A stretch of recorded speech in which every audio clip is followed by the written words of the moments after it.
Assalamu alaikum students. Today we are going to start question number 4 of exercise 8.1, which is find the value of M and C of the following lines by expressing them in the form y equal to mx plus c. And the parts of this question are, first part is 2x plus 3y minus 1 equal to 0. So let's start.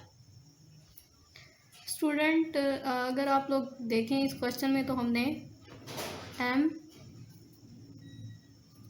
की भी value find करनी है और c की भी value find करनी है। और इसको सबसे पहले हमने क्या करना है, इसको y equal to M X plus C की फॉर्म में लिखेंगे। किस फॉर्म में लिखेंगे? y equal to M X plus C. अगर आप इस इक्वेशन को देखें और इसको देखें तो यहाँ पे देखें लेफ्ट हैंड साइड पे y है और राइट हैंड साइड पे x की वैल्यू है और कांस्टेंट है। तो इस इक्वेशन को हम इस फॉर्म में लिख लेते हैं। अगर सबसे पहले आप लोग देखें तो यहाँ पे x की वैल्यू भी है, y की भी है और कांस्टेंट भी है। तो हम क्या करेंगे कि जो y की वैल्यू है उसको लेफ्ट हैंड साइड पे ही रहने देते हैं। तो ये इक्वेशन क्या बन जाएगी? 3y इक्वल टू, अब हमें 2x को भी उस तरफ लेके जाना होगा। तो अगर देखें 2x के साथ तो प्लस है तो उस तरफ जाएगा तो माइनस 2x हो जाएगा। इसी तरह कांस्टेंट को भी उस तरफ ले जाते हैं, कांस्टेंट के साथ अगर देखें तो माइनस है, इस तरफ आएगा तो +1 हो जाएगा।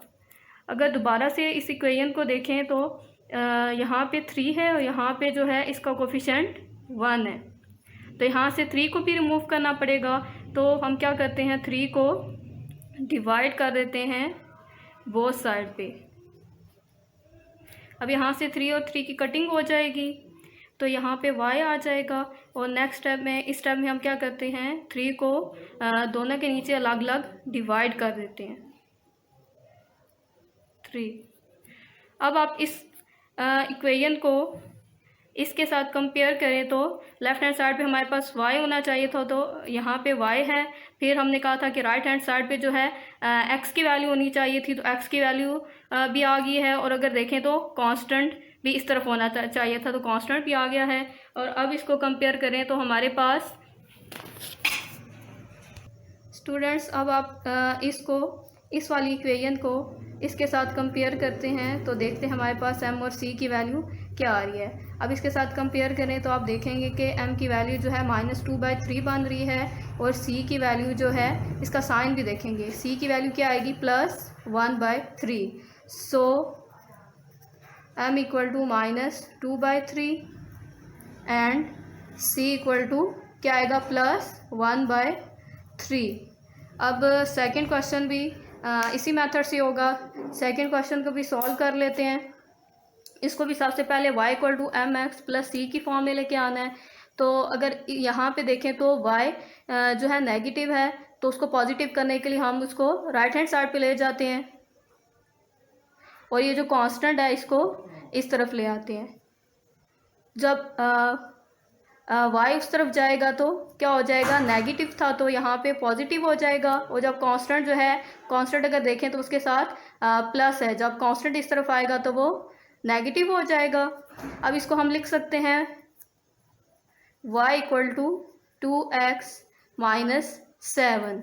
अब इसको कंपेयर कर लेते हैं y equal to M X plus C से, तो देखते हैं हमारे पास क्या वैल्यू आई है। अब इससे कंपेयर करें तो m की वैल्यू देखें तो 2 है और c की वैल्यू अगर देखें तो मैंने कहा था कि साइन भी देखना है, c की वैल्यू देखें तो c की वैल्यू क्या आएगी? -7 आएगी।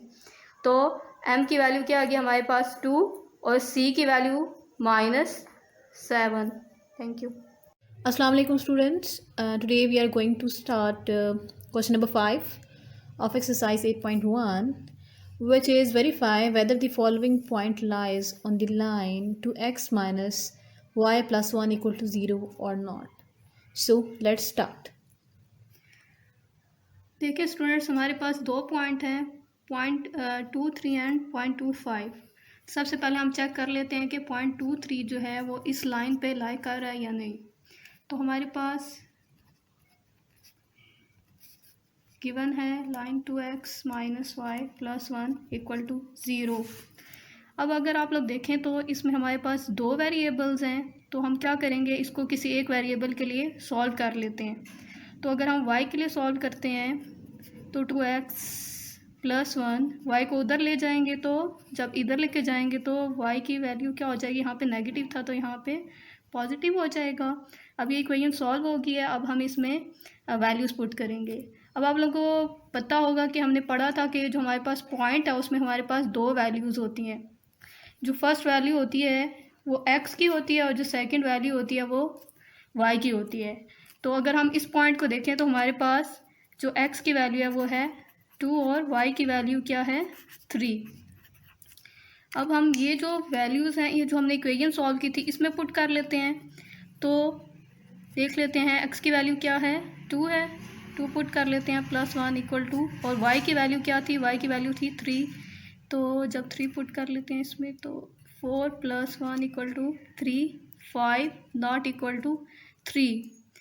देखें जब हमने ये 0.23 इस इक्वेशन में पुट किया है तो ये इक्वल नहीं आ रही।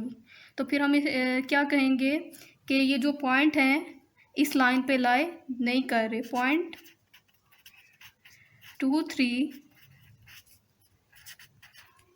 does not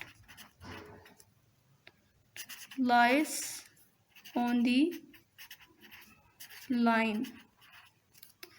सेम मेथड हम इस पॉइंट के लिए भी यूज़ करते हैं 0.25 के लिए। अब हमने इस इक्वेशन को सॉल्व कर लिया था, हम डायरेक्ट इसमें वैल्यूज़ पुट कर लेंगे। पहले हम देख लेते हैं कि इसमें x की वैल्यू क्या है और y की क्या है। तो अगर देखें तो x की वैल्यू इसमें 2 है और y की वैल्यू 5 है। x की वैल्यू 2 है और y की वैल्यू 5। अब इस इक्वेशन में पुट कर लेते हैं। ये इक्वेशन थी 2x + 1 = y। जब इसमें पुट करते हैं तो 2 नेक्स्ट फिर x था तो x की वैल्यू हमारे पास यहाँ पे 2 थी +1 = y की जगह क्या आ जाएगा 5। 4 + 1 = 5, 5 = 5।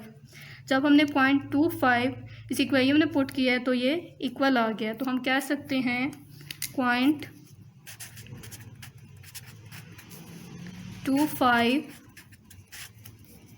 lies on the line।